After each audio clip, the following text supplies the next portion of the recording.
If you have a child in 2019, it will cost you upwards of 3 million rand over the next 19 or 23 years if you send them to university.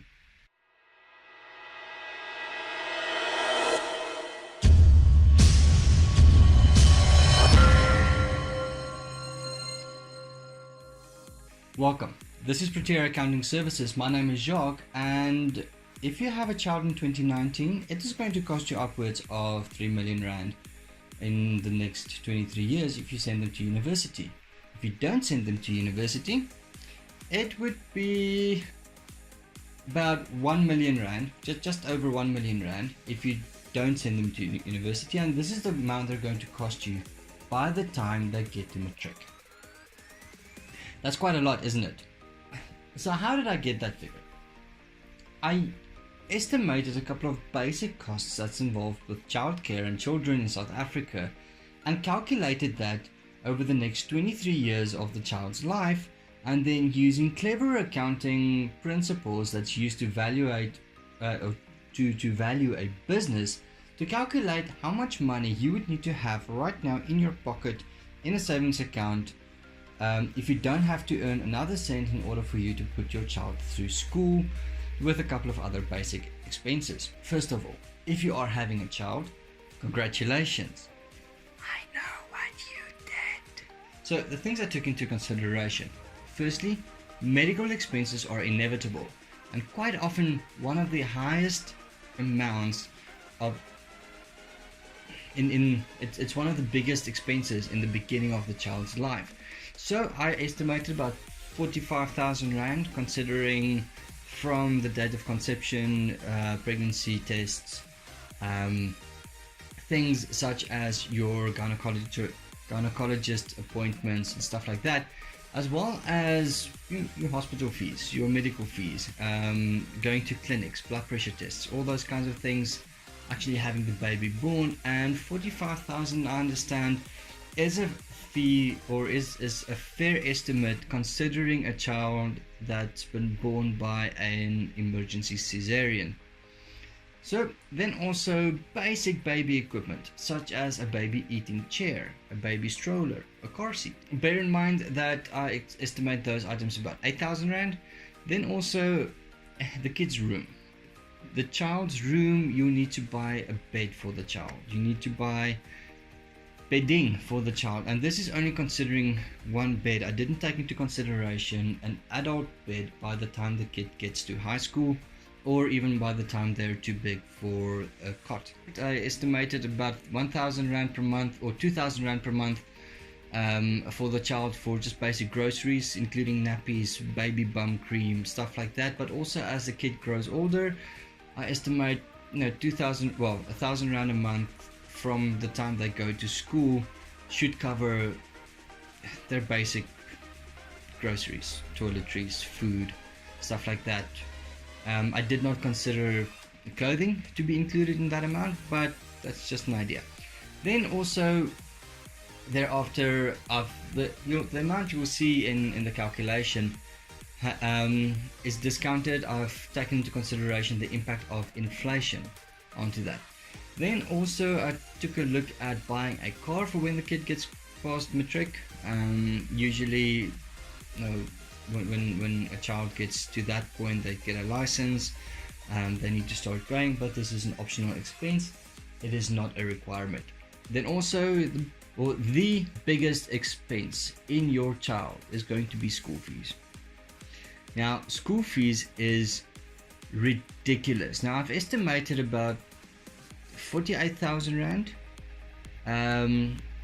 per year for the first 4 or 5 years if the kid goes to creche. Now, this is my scenario. I'm considering just a normal South African family where both mom and dad work, so the child has to go to school, to a creche. So 4,800 rand, that works out about 4,000 rand a month. I know this is a bit much, but for purposes of estimation, rather go a bit much. There's other costs that I did not include. Then also from about grade 1 onwards, I found an article online that said the average cost for for a child for school fees is about 34,000 Rand a year. So I've built an estimate based on that and adjusted it for inflation. And then for university, I calculated an amount to the current equivalent of about 80,000 Rand a year. Carried that over, increased that with inflation of about 7 or 8 or 9%. Going on to the next 18 years from now, for 4 or 5 years, taking into consideration that a kid might not pass everything first time. So this is a positive outlook on that. And for that, then for university fees, you look at roughly 1 million Rand. So taking into consideration all of these, you will see I've calculated it twice using two different values in row 27 as well as row 28. The amount of row 27, the amount in rows 27 and 28, you will see is 1.5 million. That is the amount that it's going to cost you. That's the current equivalent of the total. In other words, in today's terms, it's going to cost you 1.5 million Rand to have a child and put him through university. Without university in row 30, it works out to about just over 1 million. So you're saving about 500,000 Rand in current terms, which over the next 20 years is literally going to double. Varsity fees is going to become about 1 million over the next 20 years. So that is the cost of having a child in South Africa today. So this video is it's just my attempt to helping you reduce that figure, because that's a lot of money. You either have to reduce that figure some way by using smart tips, which this video is about, or find ways to generate more income so you can afford it. So the first thing that you have to consider is to start saving as soon as possible. They say the best time to start or to plant a tree was 20 years ago. The second best time to plant a tree is today. Considering today is 20 years from when your child needs to start going to university, do that. Start saving for it now. You've just heard it's going to cost you 1 million Rand if you send your child to university in 19 years. And taking into consideration high school is going to be about 400,000 as well. So start saving today. A lot of entities will let you save money by a tax-free savings account, or will let you have a fixed term deposit, or just a fixed deposit with a notice, as I've mentioned before. Get in touch with a financial advisor and discuss these options with them. If you don't know a financial advisor, you can let me know. I know some people that I can refer. It's really an important aspect, and you will thank yourself for that. Then option number 2 is buy second-hand items where you can. A newborn baby does not necessarily need to have brand new clothing, brand new car seats, brand new everything. A newborn baby is a brand new on its own, and it doesn't mean everything else has to be brand new. So you can buy second-hand, and quite often your second-hand furniture is available at a fraction of the cost. Alright, then plan your expenses. Try and set up a budget. Wants versus needs versus luxuries. So your needs are the things that you have to buy. Spend about 30, maybe 40% of your budget on needs. Then you can spend about 20% of your budget on wants, and then maybe 5 or 10% on luxuries. So concentrate on what is the basic needs, focus on that, spend on that. Very important, add a line item into your personal budget for savings, and for the savings account as mentioned in the first tip. Then tip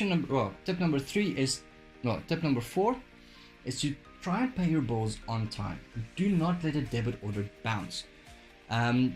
Very simple principle: if a debit order bounces, or you are late with a fee, if you are late with a bill, things can escalate to the point where you can be charged a late penalty fee, interest on late payments. This is applicable especially with SARS, but also with a lot of other entities. And because of that, you can, by simply just paying your bills on time, you can quite easily just reduce that expense or that line item. which really helps, especially when it comes to school fees. Look for family packages. A lot of entities have family discounts, especially extramural activities. I know that some gym facilities have family packages where you pay full price for the first member, maybe 3/4 of the price for the second member, and if you bring your kids, they're like half price each, as usual, or something like that. Consider that. Also, if you have to go to eat out, if it's a kids party or something, look for places that are kids friendly, that can host parties at a reduced rate. Do a bit of research, it helps. Don't just go to the nearest best place and thank God for Spur with their toy places or play places and stuff like that. So it's very simple, just a matter of do a bit of research and find out which would suit you the best. The first year the kid goes to school, you need to buy stationery, school uniforms, school bag, and all of that. Then the second year the kid goes to school, to grade 2 for example, a lot of people buy everything again. Now quite often that is not necessary. In some cases, yes, children grow fast, but things like stationery is not necessarily needing to be replaced every year. You don't need a new ruler every year. You might need a new pencil once a year. You might need a new eraser once a year. If you buy pens, you might need 3 pens once a year. But you don't have to buy that in the beginning of every year. Buy it as it's necessary. Or things like stationery, have a look at the school that you're at.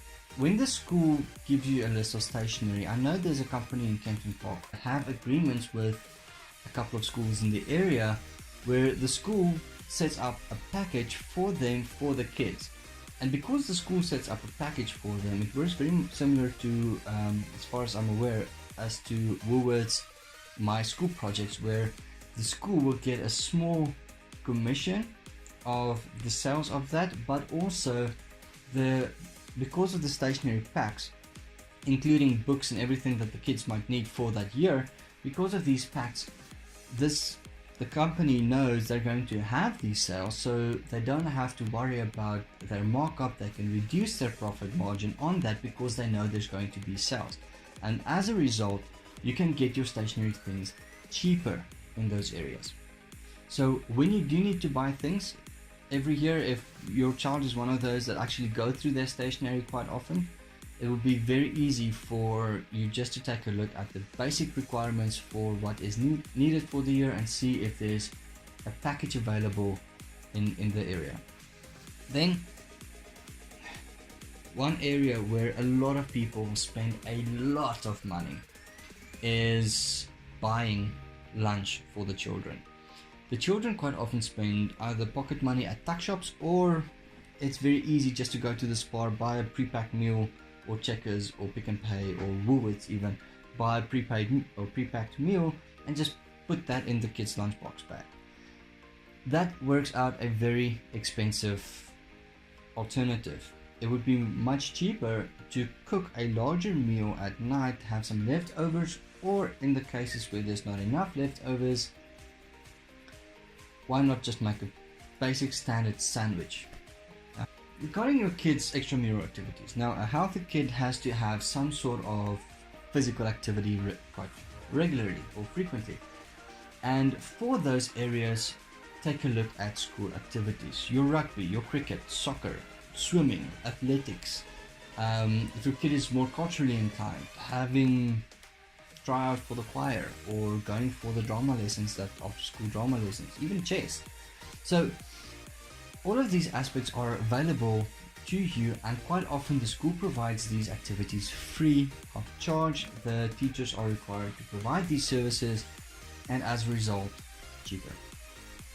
Then the next one, option number 10, but before I get to option number 10, if you do believe that your child sincerely needs to have that ballet class or that karate class or wrestling or take up gymnastics or even CrossFit for that matter, if you firmly believe that is your child's activity, because let's say you're doing karate and your karate instructor is one of those guys that offer family package discount, why not? By all means do that. Just consider that that's often a slightly cheaper option than a school related activity. Then be aware though that school related activities, and this is tip number 10, school related activities quite often carry hidden costs that you're not necessarily aware of, but they're there. Things such as fundraisers. Now, quite often a parent just fit the bill because they don't have the time to help their child with fundraising, or they are the biggest sponsor for the child's fundraising. Kid needs to sell 10 tickets for whatever, so the dad says, I'll buy 5 tickets and then have 2 or 3 friends come through and we go and support this event. Or parents buy the school uniforms or the sports uniforms for the team that's going on a tour, or even sponsor, assist with fundraising and donations for the sports tour as well. So all of these items or activities quite often carry hidden costs. So when you are preparing your budget, make sure that you prepare for that and that you find a way to at least prepare for it, budget for it, and fund that. Do not take loans to finance things. When you get to the point where you need to make a purchase, credit card is fine, but make sure you pay it off quickly. Don't go into debt for basics, for items as far as possible. Now, I've mentioned this before, and that's for the simple reason there's an administration fee for going into debt.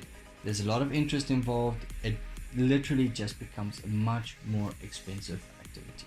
It can add as much as 50% of the actual cost. So you don't want to add 50% to this 3 million rand, right? You don't want to pay 4.5 million if you could just get by with 3. Then the final aspect, support and teach your kids. Whenever your kids are sitting at home doing homework, help them with homework. If it is at all possible, sit with them, explain things, study with them. Now, not only will this contribute to parent-child relationship, this will also help your child study better and teach them good studying techniques. Now, this is important. There are schools that offer academic bursaries. There are universities that offer academic bursaries. There's also schools and universities that offer sports bursaries. So if your child is very good, for example, with rugby, and they're doing very good academically, then it's very likely that they might get a large portion of their university fees, and quite often a large portion of their high school fees as a bursary, as a bursary for those items, which will further reduce this amount. And this is something very simple, by just spending time with your child, concentrating, helping them study. That's a cost-free way of reducing this expense. I'm Jacques Taljaard. This is Practitioner Accounting Services, and these are about 12 tips on how you can reduce the costs of having a child. Hope you have a great week.